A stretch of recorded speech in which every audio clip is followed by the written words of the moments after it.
Apa yang terjadi kalau kita itu nggak fokus? Kalau kita nggak fokus, iya meleset, apalagi fokus, ya. Kemana-mana.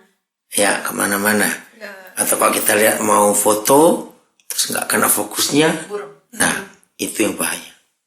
Kalau kalian ketemu dengan teman-teman, dengan siapapun juga, yang merasa hidupnya itu buram,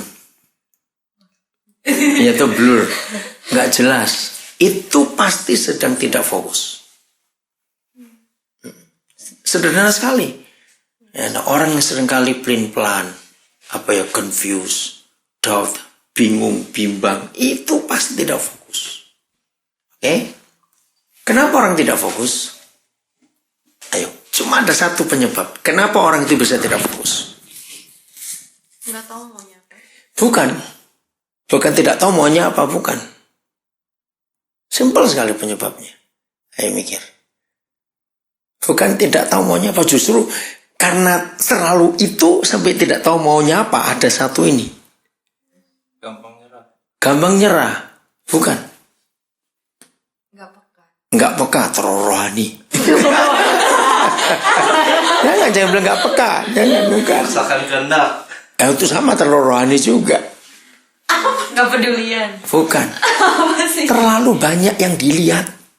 Oh. Loh, betul nggak? Kalau kita pakai kamera, nggak fokus, karena bingung mau nembak yang mana ini? Kan terlalu banyak. Hidup yang terlalu banyak pilihan, itu pasti nggak fokus. Ayo renungkan ya atau tidak. Contoh yang paling gampang.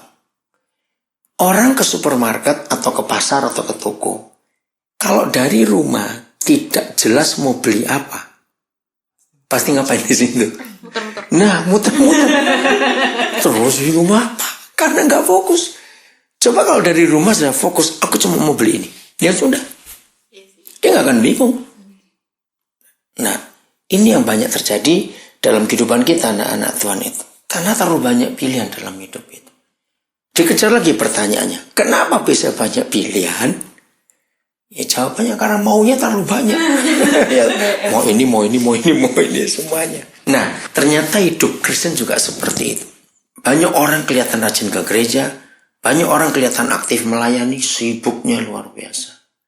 Tapi nggak ada satupun yang kelihatan dari hasil hidup kekristenannya itu. Jadi blur, jadi kabur, mau yang mana? Oke, cuma aktif saja bukan jaminan.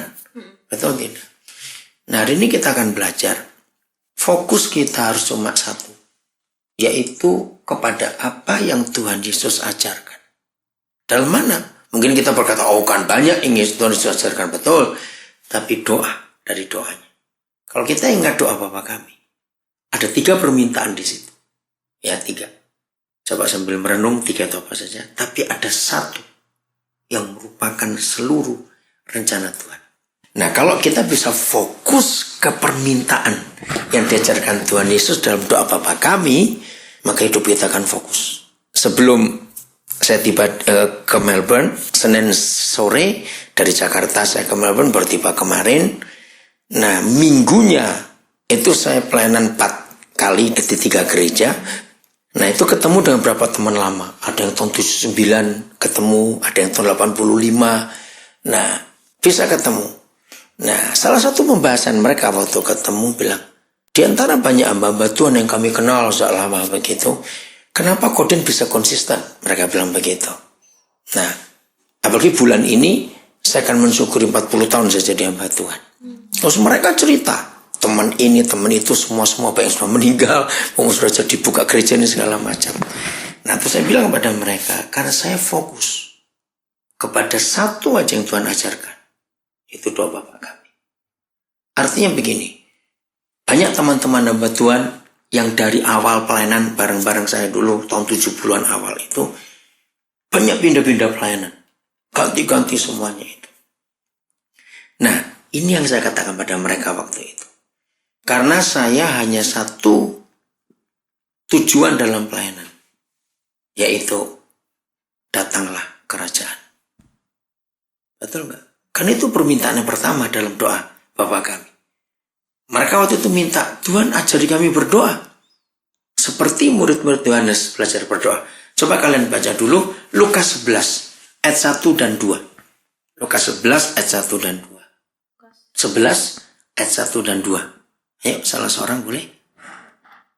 One day Jesus was praying in a certain place. When he finished, one of his disciples said to him, Lord, teach us to pray just as John taught his disciples.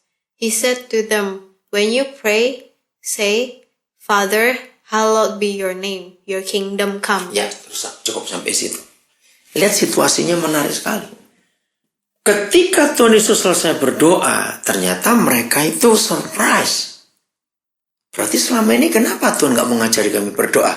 Seperti murid-murid yang Pembaptis diajar berdoa. Kalau saya pakai terjemahan bebas, kalian minta diajari doa, oke, aku ajari. Kalau kamu berdoa, katakan, Papa. Ini kata penting, Papa, Father. Dimuliakanlah namamu, nah datanglah kerajaanmu, your kingdom come. Ini yang banyak gereja tidak ajarkan kembali.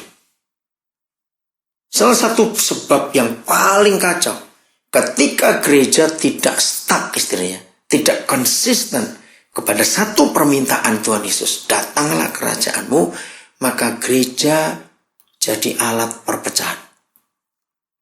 Masing-masing gereja, masing-masing pendeta berkata paling benar. Akhirnya perang sampai sekarang ini. Tidak sedikit orang Kristen yang bingung. Dengar pendeta ini ngomongnya begini. Pendeta itu khotbahnya begini. Ya ini mungkin yang mana? Nah, mulai hari ini, kalau ada teman-teman, ada saudara-saudara kita tanya yang mana? Ajari doa Bapa kami. Udah gak usah panik kan. Buatlah kerajaan Bapa itu turun ke bumi. Nah, kalimat setelah itu berbunyi, dan jadilah kehendakmu. Oke? Terus, apa? Di bumi ya? Iya, di surga. Nah, itu terjemahan salah. Yang betul adalah, dikuduskanlah namamu, datanglah kerajaanmu, jadilah kehendak. Yang tepat, supaya bumi jadi seperti surga. Apa yang kita pikir? Kalau bumi tidak bisa jadi seperti surga, bumi pasti jadi seperti apa? Nah, itu dia. Neraka. Sekarang ini seakan neraka betul. Tadi sebelum kesini saya dengar Channel 9 News, ya itu ngeri sekali. Di Australia sudah banyak sekali pembunuhan sekarang ini. Di Indonesia juga sama. Di Amerika. Ini neraka betul. Anak-anak dilahirkan. Tapi nggak tahu dibawa kemana. Orang tuanya nggak jelas, bapaknya nggak jelas. Ngeri. Lalu kita lihat drug makin gila. Wih, ngeri sekali. Nah, ini yang gereja tidak pernah sadari. Masih banyak pendeta yang hobinya buka gereja baru, tidak membuat surga turun ke bumi. Pernah nggak kita mikirkan itu? Surga harus pindah ke bumi. Karena bumi harus jadi seperti surga. Nah, itu tugas kita. Mungkin kalian berkata, kan saya masih students. Harus buat apa? Dengan membuat bumi jadi seperti surga. Apa kekuatan saya? Apa kemampuan saya? Jangan mikir terlalu jauh. Kita lihat begini aja. Kalau Tuhan Yesus minta kepada kita, mengajarkan kepada kita dalam doa itu, datanglah kerajaanmu. Artinya kita itu memindahkan surga ke bumi. Kalau gitu simpelnya. Ya toh, pindah surga ke bumi. Nah, sama dengan cara kita memindahkan kalau kita mau pindah rumah. Saya nggak tahu di antara kalian semua siapa masih ingat waktu pindah rumah bagaimana itu. Nah, kalau kita pindah rumah, yang pertama kita pikirkan setelah dapat rumah yang baru harus pindah. Itu apanya dulu yang dipindahkan? Mikir apa? Barang-barangnya. Nah, ternyata itu yang harus kita pikirkan. Kalau Tuhan Yesus minta kepada kita supaya kita bisa memindahkan surga ke bumi, maka kita harus mikir dulu barangnya apa saja yang harus dipindahkan. Oke?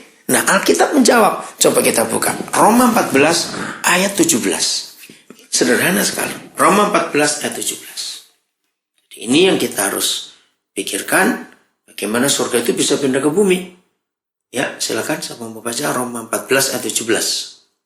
For the kingdom of God is not a matter of eating and drinking, but of righteousness, peace. Satu, righteousness. Dua, peace and joy joy in the Holy Spirit. Nah, kerajaan surga itu bukan makanan dan minuman. Tapi cuma 3 hal ini loh. 1, kebenaran, righteousness. 2, peace, damai sejahtera. Yang ketiga, sukacita, joy. Tapi oleh Roh Kudus. Nah, tidak ada ayat lain di Alkitab yang memberitahukan kita apa itu surga. Cuma ayat ini. The kingdom of God is not matter about eating and drinking. Nah, pertanyaannya. Kalau suatu keluarga mau pindah rumah dan barangnya cuma 3, susah nggak mindahnya? Jawab, susah nggak mindahnya? Ya nggak, cuma 3 apa? Righteousness, peace, and joy. Ini isi kerajaan surga. Jadi Papa kita itu so simple. Nah, 2000 tahun. Bayangin, 2000 tahun. Gila nggak gereja ini? Aduh, betul-betul jengkel sekali lihat gereja model kayak begini. Iya toh. Kenapa kita nggak mikir yang realistis, yang simpel? Itu sebabnya kenapa saya buat sekolah di mana-mana. Karena itu paling gampang buat orang hidup dalam kebenaran, dalam damai sejahtera, sukacita. Kalau orang itu bisa pintar, dia nggak akan susah hidupnya. Nah, itu lama saya mikir. Jangan tertawa ya. Koden cuma SMA. Itu pun ijazahnya hilang, nggak tahu di mana sekarang. Karena mama itu miskin, kami itu miskin sekali. Aduh, nggak tahu lah. Nah, dalam kondisi seperti itu, ketika Roh Kudus menunjukkan fokus ini. Jadi ini tahun 82. Jadi 10 tahun setelah saya jadi hamba Tuhan, saya jadi hamba Tuhan 72, dan sekarang waktu 40 tahun ini, 10 tahun kemudian, Roh Kudus menunjukkan ini. Simple, fokus. Oke Tuhan, saya mau fokus. Saya nggak mau terlalu banyak pelayanan. Tunjukkan. Nah itu, datanglah kerajaan. Terus ketemu Roma 14 tadi. Jadi Daniel, kemanapun kamu pergi, buatlah orang itu tahu kebenaran. Nah, kebenaran, ya firman Tuhan. Oke, nggak masalah. Sudah, saya sudah kerjakan. Saya ngajar, saya khotbah, saya sampaikan firman. Tapi yang kedua, buat orang hidup dalam damai sejahtera. Gimana caranya? Ini kemarin mau berangkat, sampai mau terlambat itu.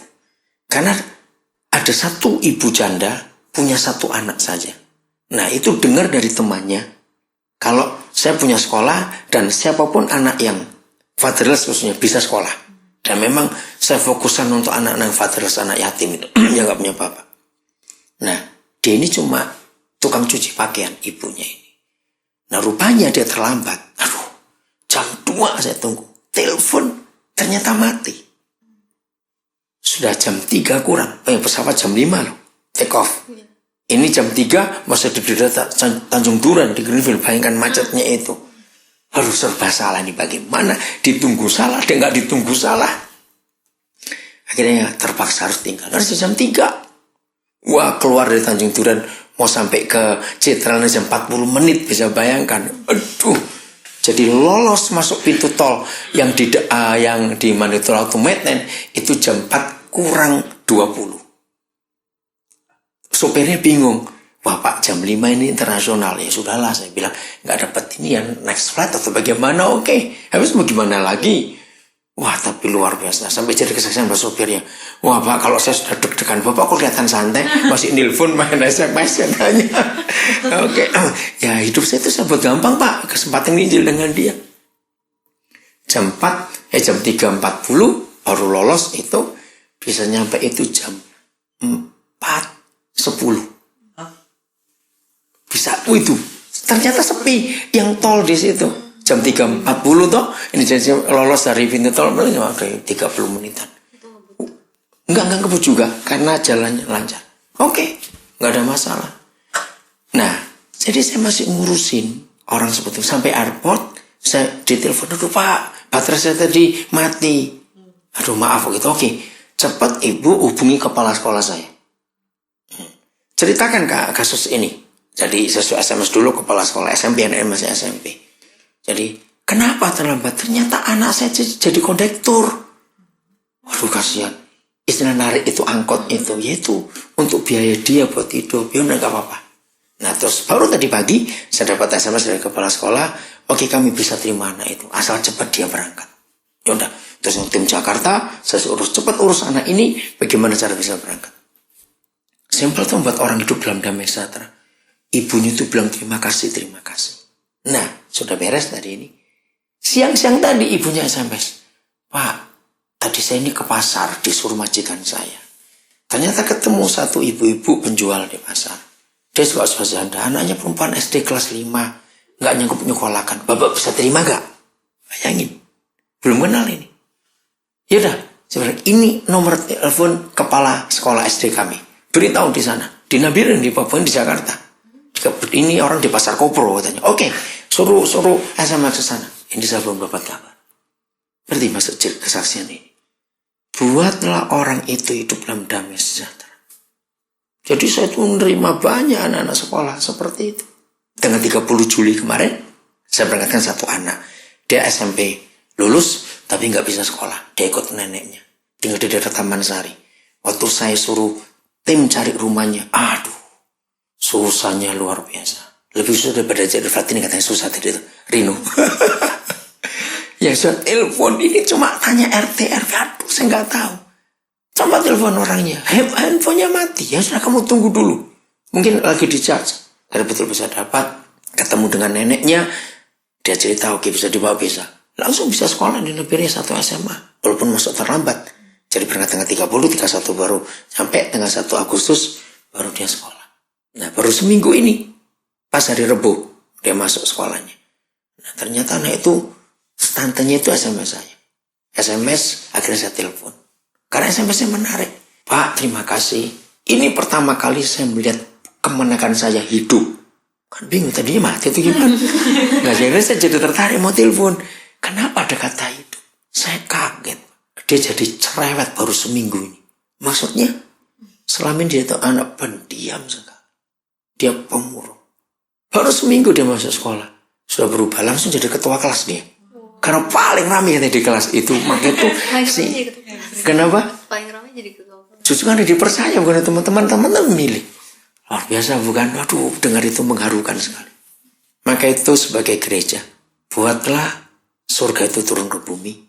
Dengan cara kita buat banyak orang bisa hidup dalam kebenaran, tahu kebenaran, dalam damai sejahtera dan sukacita. Waktu neneknya itu ngantar ke airport, tanggal 30 Juli malam itu. Terus dia pegang tangan saya sambil jabatan. Kalau saya terjemahkan arti kata itu, negatif. Dia ngomong terima kasihnya itu negatif. Kenapa saya bilang negatif? Karena dia merasa bebas, nggak punya beban lagi ngurus cucu ini. Karena dia juga susah. Aduh, ngerti nggak maksud itu? Terima kasih negatif belum arti. Iya, aduh, lega gitulah, ada yang ngurus. Nah, terus sambil ngomong-ngomong itu, saya nangkep satu kata lagi, istilahnya gini. Jadi kalau dia nanti meninggal, dia itu bisa tutup mata baik. Karena dia tahu cucunya ada di mana. Waduh, kaget juga bisa dengar kayak gitu. Sedih sekali bukan dengar? Nah, buatlah orang hidup dalam keyakinan damai sejahtera sukacita seperti itu. Saya bisa cerita banyak tentang hal-hal seperti ini. Maka itu enggak sulit untuk kita jadi berkat. Amin. Sampai hari ini saya dengan tim masih kerjasama dengan Solusi itu, CBN di Indonesia itu ya, TV itu yang acara Solusi kesaksian itu. Tahun yang lalu mereka telepon karena itu kebiasaan. Pak, ada keluarga janda dengan 3 anak di Depok. Setelah dia dengar acara Solusi, dia telepon kami. Nah, mereka sudah tahu kalau ada kesulitan itu pasti telepon saya. Oke, mana nomor teleponnya? Akhirnya saya telepon. Ternyata ya yang Solusi cerita, aduh Pak, ketika kami kunjungi, kami kaget. Mereka cuma nyewa 1 kamar 4 orang. 1 bulan 90.000 rupiah. Bisa bayangin kamar sekecil apa itu? Dan dapur kamar mereka di luar barang-barang yang lain. Betul-betul kasihan. Oke, waktu saya telepon, jadi ibu mau bagaimana? Saya bisa nolong ibu asal ikut ke Papua. Coba pikir baik-baik, tanya anak-anak. Ya sudah, dengan terpaksa. Mereka belum Kristen. Ya udah, kami hidup juga susah. Tapi Pak, saya ada masalah. 3 anak ini belum lunas SPP-nya. Yang SD sekian bulan, yang SMP itu 2 anak sekian bulan. Oke, coba tanya berapa harus bayar. Saya lewat Solusi lagi supaya jalurnya betul. Tolong cek ke sekolah betul nggak belum bayar sekian. Ternyata betul. Ya udah, saya bayar semua ini. Apalagi waktu itu pas akhir tahun ajaran, sehingga anak ini bisa berangkat dengan surat pindah dan bisa sekolah. Baru tahun yang lalu, satu persatu mereka sudah dibaptis sekarang. Ibunya jadi tukang masak kami di asrama, dan anak-anak sekolah tempat kami, dan itu sekolah gratis. Jadi mulai hari ini kalian mikir, bagaimana caranya surga bisa turun ke bumi. Di gereja kita nggak dengar pelajaran seperti itu. Kalau saya khotbah di Jakarta, di kota-kota besar, saya berkata gini pada, khususnya kalau sudah bulan Mei, Juni, saya berkata kepada majikan-majikan Kristen, pernah nggak kalian tanya pada pembantu-pembantu kalian di rumah, bagaimana sekolahnya anak-anak? Pernah mikir nggak itu? Ada orang keluarga Kristen, itu kan bukan urusan kami sudah bayar dia, biar gajinya aja yang buat bayar. Wah, nggak bisa. Saya banyak mimpin kebaktian youth, saya juga tanya, pernah nggak kalian nanyain anak-anak pembantu kalian? Paling tidak, kalau anak-anak SMA seperti kalian, pernah nggak kalian tanya ukuran celananya sama nggak dengan aku? Ukuran bajunya sama nggak dengan aku misalnya? Kalau cocok, pernah nggak kalian mikir, bagikan bajumu, rokmu, bukumu, tas apa yang kepake kepada anak-anak pembantu? Ternyata gereja-gereja sedikit sekali mengkhotbahkan kebenaran ini. Ayo, kalau saya tanya kalian sekarang, pernah nggak di gereja kalian dengar pendeta sampai mikir membantu seperti itu? Anak sopir, pernah nggak? Gereja itu terlalu high profile. Boleh nggak saya katakan dia tuh kebanyakan. Contoh kecil aja, contoh kecil. Kalau kita di Jakarta atau di kota lain di Indonesia, setiap kali kita mau ngajak orang untuk ke gereja, khususnya yang middle class ke bawah, ya, kelas menengah ke bawah. Kalau kalian nggak pernah ngajak, mungkin agak sulit tahu jawabannya. Tapi kalau kalian pernah ngajak, semua mereka akan punya kata yang sama. Kalau kita ajak mereka ke gereja, malu, hampir betul. Bukan itu, tapi betul. Intinya itu malu, minder, betul. Kenapa enggak? Yang muncul adalah, aduh pakaian saya. Selalu itu yang dikatakan. Jadi mereka malu, jadi mereka minder. Lalu apa artinya kata-kata itu? Kira-kira tahu nggak artinya? Artinya gereja hanya untuk kaum elit. Menyedihkan sekali. Maka itu tolong saudara-saudara kita di Jakarta, di Indonesia, yang kita kuliah di Melbourne, di Australia sini, beritahukan mereka untuk selalu memperhatikan pembantu dan sopir, anak-anak mereka. Jadi itu cara membuat kita surga turun ke bumi. Yang bergerak di bidang politik, ayo kerjakan itu. Di bidang apa saja, kerjakan. Karena itu caranya. Kalau kita lihat dari awal pelajaran Tuhan Yesus, selalu bicara kerajaan. Saya nggak tahu berapa banyak kalian sering dengar pendeta seminar tentang kingdom. Wow, banyak sekali, bukan? Nah, satu yang saya perhatikan, semuanya bagus bicara soal kingdom. Tapi nggak imbang. Dengarkan, nggak balance. Dalam hal apa? Banyak pendeta, banyak gereja buat seminar tentang kerajaan. Ada kingdom bisnis, kingdom ini, waduh semuanya selalu bicara kingdom. Hanya menekankan bagaimana kita hidup sebagai raja-raja. Semuanya diarahkan ke kita. Tapi nggak pernah kita dengar, atau sedikit mungkin, hamba-hamba Tuhan yang bicara tentang kingdom, itu bicara yang paling penting dari kingdom itu. Coba, kalau kita bicara kingdom, pasti kita bicara raja. Nah, dalam satu kerajaan, rajanya itu berapa? Nah, jadi kan nggak perlu dibahas banyak. Yang paling banyak apanya? Dari satu kerajaan. Hampir betul. Ayo, bukan. Nah, rakyat. Lu iya dong. Itu betul kamu. Oh, hebat sekali. Rakyat ini nggak pernah diri. Loh, ini. Sorry ya. Jadi yang kalian nggak bisa jawab tadi teracuni oleh khotbah pendeta yang ngaco itu tadi. Loh, fakta nggak? Kita nggak pernah mikir yang paling banyak ini. Nah, kalau ada rajanya yang diperintah itu siapa? Ini yang nggak pernah dibicarakan oleh banyak pendeta. Rakyatnya. Saya kenal pertama kali khotbah tentang kingdom itu tahun 72. Dari seorang hamba Tuhan Yesus meninggal dari Amerika, namanya Edwin Stube. Wah, sejak itu mulai terbuka. Mikir rakyat. Maka itu sampai hari ini mungkin saya satu-satunya pendeta di Indonesia yang sekelas saya dalam tanda kutipnya yang nggak punya mobil pribadi. Saya sudah berkeputusan sejak dulu tidak akan pernah beli mobil pribadi. Walaupun untuk beli bisa. Kenapa? Karena saya ingin naik angkot, naik kendaraan umum. Karena saya mau datangi rakyat itu tadi. Seorang raja. Kalau kita cerita-cerita dongeng zaman dulu, kapan raja itu disayangi rakyat? Waktu dia kena apa? Ya, harus turun memperhatikan rakyat. Nah, Tuhan Yesus seperti itu. Nah, ini yang gereja nggak pernah ajar. Khotbah-khotbah tentang kingdom. Semua bicara soal, jadi raja, jadi raja. Terus mikir taktanya sendiri-sendiri. Rakyatnya nggak dipikirin. Padahal itu yang paling banyak jumlahnya. Nah, sekarang kalau jadi raja nggak ada rakyatnya. Raja kucing. Ya, siapa rakyatnya? Pikirin dong. Maka itu, sebelum kita sampai ke situ, ayo kita punya hati Yesus yang merakyat. Tahu kata itu yang merakyat. Yang selalu concern dengan mereka. Concern dengan orang susah, orang miskin. Selalu begitu. Oke? Mikir. Di negara manapun, sebutlah negara paling kaya di dunia, apa saja, tetap orang miskin majority. Betul nggak? Mau berapa persen yang kaya? Pasti lebih sedikit daripada yang miskin.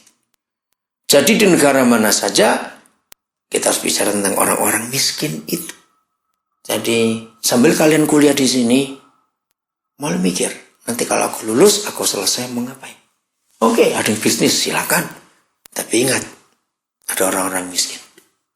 Mau jadi profesional di bidang lawyer misalnya, atau di bidang kedokteran, atau bidang apa saja. Oke, tetapi ingat, ada rakyat yang kita berurus. Untuk apa saja? Supaya doa Yesus tergenapi. Datanglah kerajaanmu. Your kingdom come. Pernah nggak kita sadar bahwa kita adalah satu-satunya kelompok orang di dunia ini yang dipercaya oleh surga untuk memindahkan surga ke bumi. Pernah sadar nggak kata-kata ini? Loh, betul nggak? Nggak ada kelompok lain di dunia kecuali kita gereja yang diberi otoritas untuk buat bumi jadi seperti surga. Jadi harusnya dari anak-anak sekolah minggu itu mulai diajarkan untuk mengasihi orang miskin.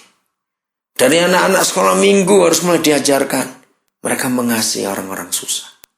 Waktu saya masih jadi gembala di Surabaya, tahun 80-an yang lalu, saya selalu berkata gini pada orang-orang kaya.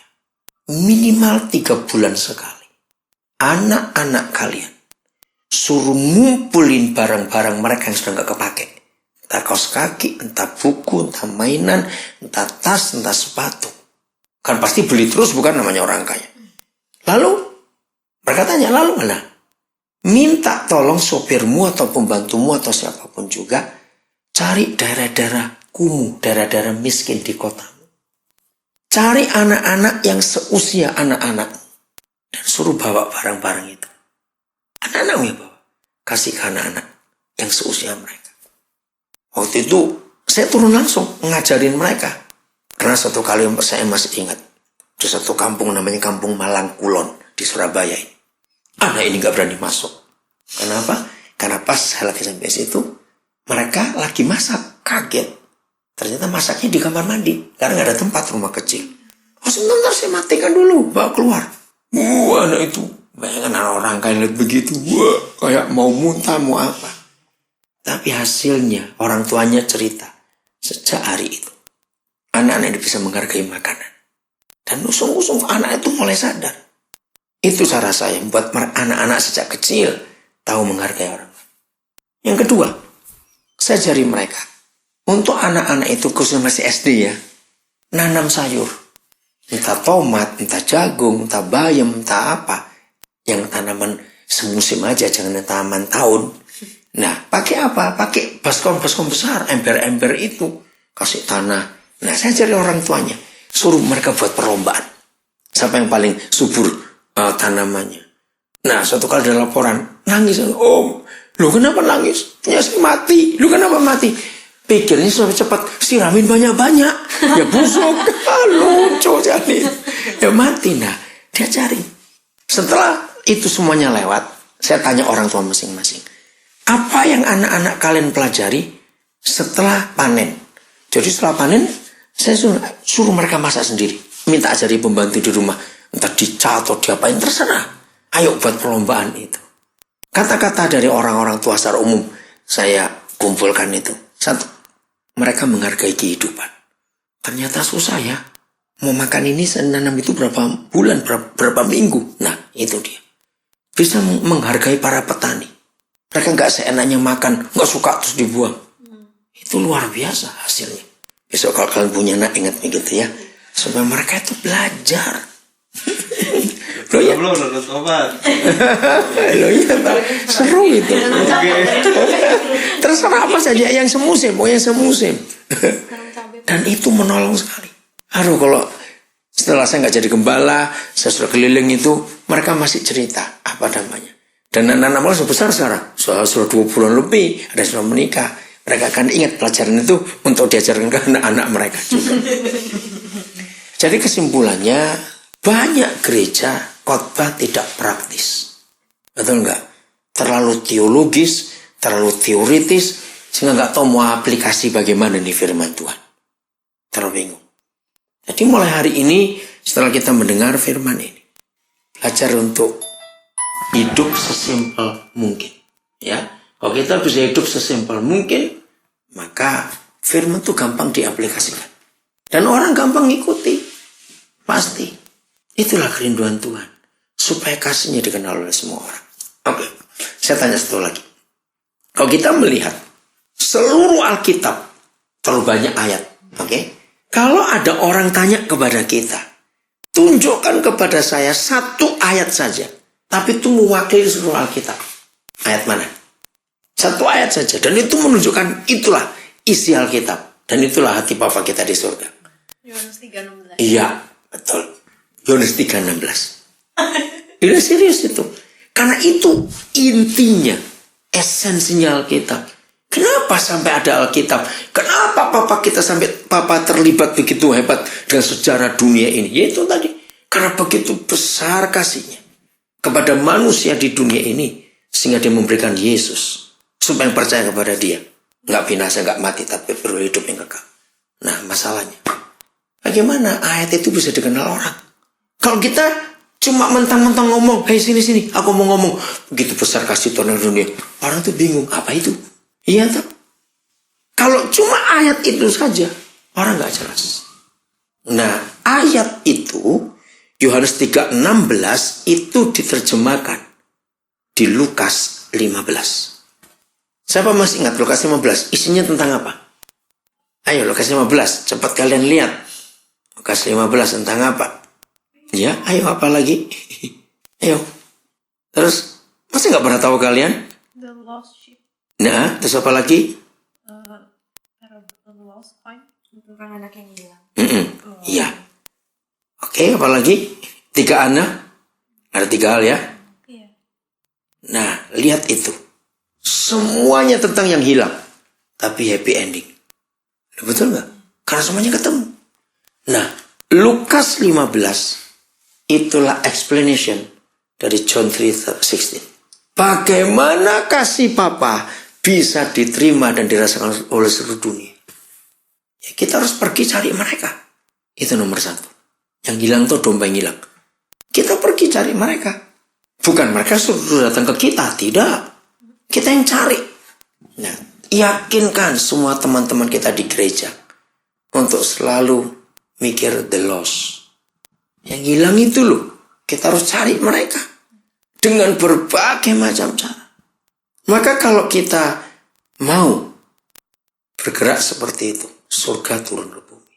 Orang-orang itu bisa kita berkati dalam hidup ini. Jadi kesalahan gereja adalah kita terlalu eksklusif, terlalu high profile, terlalu elit, sehingga dibawa takut untuk ketemu kita. Maka itu Tuhan Yesus datang ke dunia, dia merendahkan hatinya luar biasa seperti itu. Jadi pertanyaannya, kalau gitu menyaksikan kasih Papa kita gampang atau susah? Nah, nggak usah sebenarnya. Susah buat orang yang pelit. Catat ini. Untuk orang pelit, aduh susahnya luar biasa. Nah ini kesalahan gereja. Menjadikan banyak orang pelit. Nggak generous. Iya toh. Kok kita lihat orang Buddha lebih generous. Itu fakta. Kita malu dengan mereka. Begitu kasih itu nggak dikenal oleh dunia. Karena kita yang salah. Simpel. Matius 25 ayat 40. Atau 39, baca dulu. 39-nya baca dulu. Ya, Matius 25, 39. When did we see you sick or in prison and go to visit you? The king will reply, truly I tell you, whatever you did for one of the least of these brothers and sisters of mine, you did for me. Jelas sekali bukan? Jadi waktu itu para domba protes. Kapan Tuhan kami lihat engkau miskin, telanjang, lapar, dan sebagainya. Tapi ayat 40 dia. Segala sesuatu, jawab raja itu, yang telah kau lakukan untuk salah seorang dari saudaraku yang paling hina ini, engkau telah lakukan untuk aku.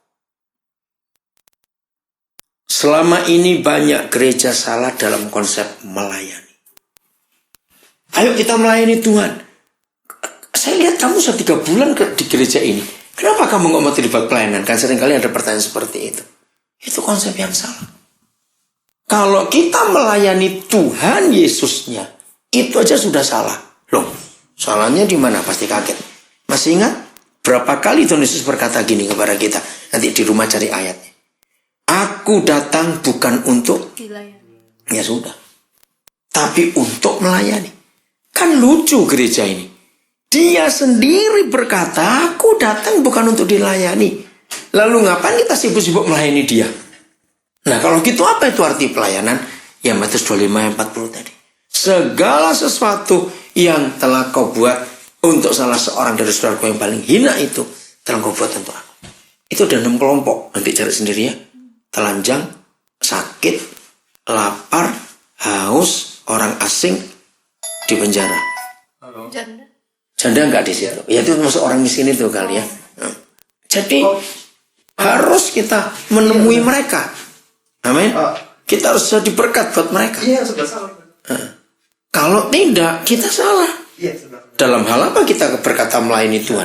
Karena Tuhan mau kita melakukan yang Tuhan kehendaki dalam hidup ini. Jadi mulai hari ini, untuk apa saja yang kita buat, ya siapkan.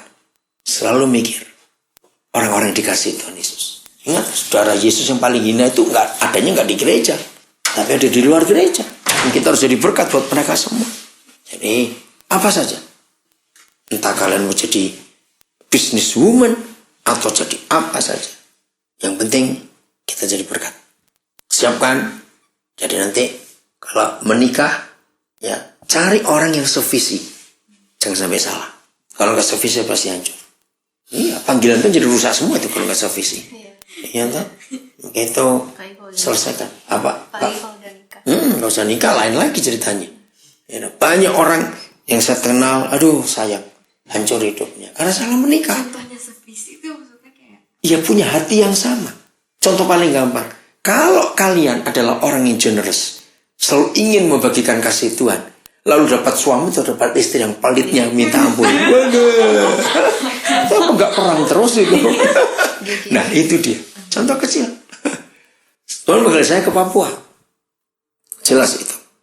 Nah, waktu mau menikah, ya saya cuma minta Tuhan beri yang sufficient. Kalau enggak mau, yaitu mau tinggal di Papua. Nah, jadi begitu dapat cuma satu. Kalau kamu mau pindah ke Papua ke saya, oke, berarti dari Tuhan. Kalau enggak ya, no way. Enggak apa-apa. Dan betul, setelah saya menikah, banyak teman-teman saya yang kenal dari awal. Wah, kamu enggak salah menikah. Karena pelayanan kami makin luar biasa. Istri saya lebih betah di Papua daripada di Jakarta sekarang. Lebih enggak betah di Papua, di Jakarta. Aduh, enggak betah. Surabaya juga enggak maunya di Papua, ya sudah. Ya, nah, itu yang sevisi. Jadi kami bisa bersama-sama menolong banyak orang. Uang keluar terus, tapi Tuhan luar biasa. Tuhan bisa berkati. Ayat yang terakhir, 2 Korintus pasal 8. Ada judulnya dari kitab sana. Judulnya apa itu? Generosity and courage. Ya, Generosity and Courage. Indonesianya pelayanan kasih. Wih bagus, Generosity and Courage. Jadi hati yang murah, dan memberi dorongan. Coba baca ayat 1. Saudara-saudara, kami hendak memberitahukan kepada kamu tentang kasih karunia yang dianugerahkan kepada jemaat-jemaat di Makedonia. Ya. Ada kesaksian yang luar biasa. Ayat 2, bagaimana kesaksiannya? Selagi dicobai dengan berat dalam pelbagai... Ya, stop dulu. Selagi dicobai dengan berat. Kira-kira lagi senang atau lagi susah? Susah. Terus yang kedua dalam penderitaan. bukan, ada satu kata kamu kelewatan. Dalam Pelbagai penderitaan. pelbagai penderitaan, macam-macam penderitaan. 2 Korintus 8. Enggak cuma satu penderitaan. Oke. Kondisi pertama, mereka dicobai dengan berat, sudah gak enak. Kedua, dalam pelbagai penderitaan. Lebih susah nggak? Tapi kalimatnya, namun apa? Sukacita mereka meluap. Inggrisnya bilang apa? Overflowing joy. Overflowing joy. Sama terjemahan abundant joy. Wow. Karena masuk akal. Oke, yang ketiga, masih ayat 2 itu. Dan meskipun mereka sangat Ya, stop dulu. Sangat miskin. Inggrisnya apa? Extreme poverty. Extreme poverty. Sama situ juga. Oke, satu kali saya diskusi dengan anak-anak saya. Tolong Papa untuk membedakan apa itu miskin dan apa itu sangat miskin. Wow, masing-masing memberikan. Ada satu yang beri jawabannya bagus. Kalau miskin itu nggak punya apa-apa. Kalau sangat miskin, apa-apa tidak punya. Nah, bayangin dalam kondisi extreme poverty. Namun ini yang penting, kalimat terakhir ayat 2. Coba lihat. Ada apa? Namun mereka kaya dalam kemurahan. Nah itu Inggrisnya bilang apa? Overflowed in the wealth of their generosity. Wow. Overflow in wealth of their generosity. Luar biasa. Kan gak masuk akal. Sangat miskin. Extreme poverty. Tapi overflow dengan kemurahan. Apa logikanya? Logikanya ngutang. Loh, betul enggak? Nah sekarang kalau extreme poverty, contoh apa itu melimpah dengan kemurahan, jadi Robin Hood dong. Ayo, logikanya gitu bukan? Ternyata tidak. Coba baca ayat 3 lagi. Itu lebih gila lagi itu ayat 3. Aku bersaksi bahwa mereka telah memberikan menurut kemampuan mereka, bahkan melampaui kemampuan mereka. Nah, ya jelas ngutang dong. Kalau memberi melampaui kemampuan kan namanya ngutang. Ternyata tidak. Wah, luar biasa. Ini loh kasih itu. Pelajari 2 Korintus 8. Menarik sekali. Hati mereka untuk memberi itu lebih besar artinya daripada yang mereka punya. Nah, ini kebalikan dari banyak orang kaya. Punya banyak, tapi hatinya nggak mau memberi. Mereka ini nggak punya apa-apa. Apa-apa tidak punya. Tapi hatinya overflow dalam memberi. Bisa nangkap nggak? Jadi yang penting, miliki dulu hati mau memberi. Jangan tunggu kaya, nanti pelit kalau sudah kaya. Ya, dari sekarang ini, mulai belajar untuk memberi. Itu luar biasa. Nanti baca sampai selesai. Menarik sekali 2 Korintus 8. Ada 2 ayat mengatakan, Tuhan minta kamu untuk memberi, itu bukan supaya yang lain tertolong. 2 kali ditulis. Supaya ada balance. Ada keseimbangan. Maka itu Tuhan Yesus berkata, satu-satunya kelompok orang yang susah masuk surga. Masih ingat? Orang kaya. Orang kaya itu susah masuk surga. Ya gara-gara ayat ini dilanggar. Maka itu kerajaannya gak nyata di bumi. Karena orang-orang kaya itu. Oke, logikanya. Kenapa ada komunis? Karena capek dengan kapitalis. Padahal kata komunis itu sangat biblical loh. Pakai bukan? Sangat biblical. Iya, daripada komuni. Dari komuni itu lahir komunitas, ya komunikasi.